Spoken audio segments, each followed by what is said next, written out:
नमस्कार, आप देख रहे हैं पंचायती राज न्यूज और मैं हूं आपके साथ कंचन। इन दिनों महाविद्यालयों में 12वीं पास ग्रामीण छात्र छात्राओं आगे की पढ़ाई के लिए प्रवेश नहीं मिलने से यहां के आदिवासी बाहुल्य मंडला जिले के ग्रामीण अंचलों के छात्राएं बेहद मायूस दिखाई दे रहे हैं। तृतीय ऑनलाइन फॉर्म भरने के पश्चात भी कम प्रतिशत होने के कारण इन्हें आगामी शैक्षणिक पढ़ाई के अवसर से वंचित होना पड़ रहा है। इनके नाम महाविद्यालय की सूची में नहीं आने से ग्रामीण होनहार छात्र छात्राओं को आगे भविष्य अंधकारमय दिखाई दे रहे हैं। इस गंभीर विषय को लेकर भाजपा पिछड़ा वर्ग मोर्चा के प्रदेश मंत्री राजेश पटेल मुगदरा मंडला के द्वारा विशेष पहल मध्य प्रदेश सरकार एवं स्थानीय जिला प्रशासन सहित विभागीय अधिकारियों से चर्चा की जा रही है। गत दिनों भाजपा पिछड़ा वर्ग मोर्चा के प्रदेश मंत्री राजेश पटेल मुगदरा ने पंचायती राज न्यूज मंडला के चीफ ब्यूरो संत कुमार ठाकुर को अपनी विशेष मुलाकात में बताया कि ऐसी गंभीर विकट स्थिति को देखकर चारों तरफ ग्रामीण अंचलों में छात्र छात्राओं में व्यापक आक्रोश दिखाई दे रहा है, किंतु महाविद्यालय प्रशासन और संबंधित विभाग आज पर्यंत इन गरीब छात्र छात्राओं के भविष्य को लेकर चिंतित दिखाई नहीं दे रहा है। आखिर इनमें छात्र छात्राओं का क्या दोष है? 12वीं कक्षा में सभी छात्र छात्राओं को 10वीं कक्षा बोर्ड परीक्षा में प्राप्त अंक प्रतिशत के हिसाब से 12वीं की कक्षा में कोरोना महामारी के चलते जनरल प्रमोशन दे दिया गया है। अब प्रश्न यह है कि आखिर ग्रामीण अंचलों के छात्र छात्राएं जाएं तो जाएं कहां? महाविद्यालय में इन्हें प्रवेश नहीं मिलने से ये तमाम छात्र छात्राओं का भविष्य अंधकारमय हो गया है।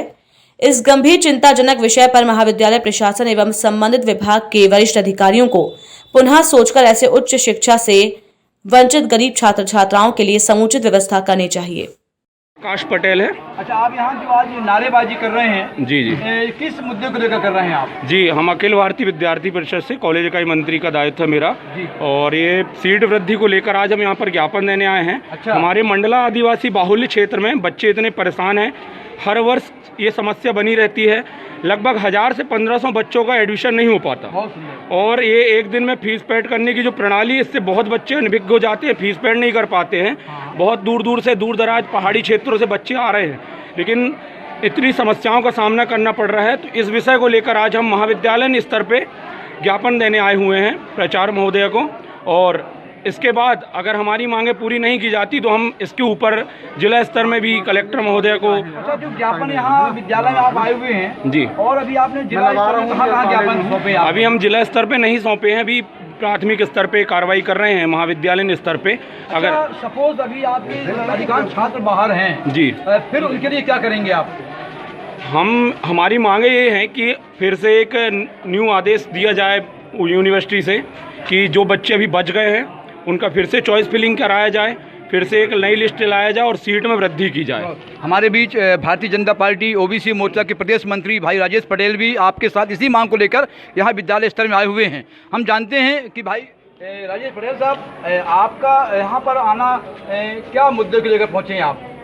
जैसा कि मुझे अभिभावकों से और छात्राओं से जानकारी प्राप्त हुई कि 12वीं में जनरल प्रमोशन दे दिया गया, इस कारण पूरे बच्चे लोग तो पास हो गए, पर उनका किसी न किसी कारणवश महाविद्यालय में प्रवेश नहीं हो पा रहा है। उसी संबंध में यहाँ पर मैं प्रिंसिपल से मिलने आया था, और जैसा कि बच्चों की मांग है वो मुझे कहीं ना कहीं जायज़ लगती है कि भाई इस गरीब क्षेत्र में, इस आदिवासी क्षेत्र में दूर दराज से बच्चे और बच्चियाँ पढ़ने आते हैं, तो कहीं ना कहीं एक दिन का जो टाइम में बता रहे हैं फीस पेड करने का, तो कई बार सर्वर भी डाउन रहता है, तो इस कारण बच्चे लोग फीस भी पेड नहीं कर पाते और वो आगे की शिक्षा करने से वंचित हो जाते हैं। क्योंकि हमारी प्रदेश की सरकार भी चाहती है बेटी बचाओ बेटी पढ़ाओ।